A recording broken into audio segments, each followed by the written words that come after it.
Comment réagir face à un adolescent qui regarde des images pornographiques? Alors déjà, il faudrait le surprendre, ou en tout cas qu'il nous en parle, ce qui est quand même,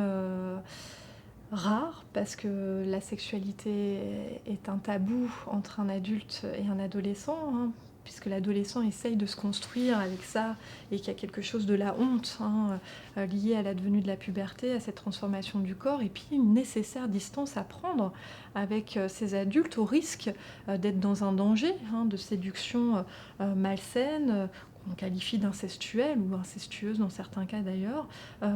entre un adulte et un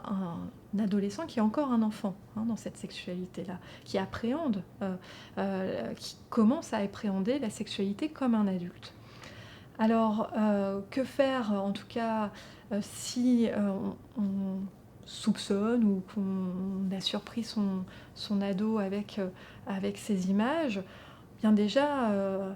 ça lui appartient, c'est son intimité. Ce qui est questionnant, c'est la fréquence à laquelle on va regarder ça. Sachant qu'un garçon, pendant la période de l'adolescence, hein, vraiment, on va dire de 12 à 15-16 ans, il a besoin de se décharger sexuellement, hein. Il a besoin, c'est presque mécanique d'ailleurs, hein, enfin c'est pas presque, c'est mécanique d'ailleurs, il y a besoin que ça sorte, hein. Donc les images vont aider à ça et ça n'a rien d'anormal, hein, ça l'était aussi, auparavant.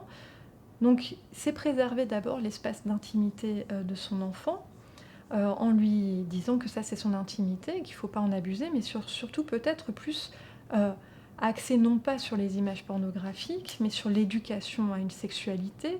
en disant que ce qu'on voit sur les images pornographiques, c'est pas la réalité. C'est une construction et notamment une construction sociale puisque,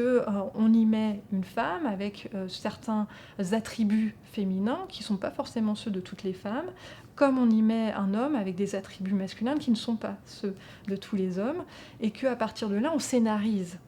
une relation sexuelle. Alors que dans la vie réelle, même si on peut jouer avec des jeux scénarisés dans la vie sexuelle, ça ne se passe pas comme ça, qu'on est des êtres humains avec nos défaillances, avec nos inquiétudes, avec toute la sensorialité, hein, qui affecte une relation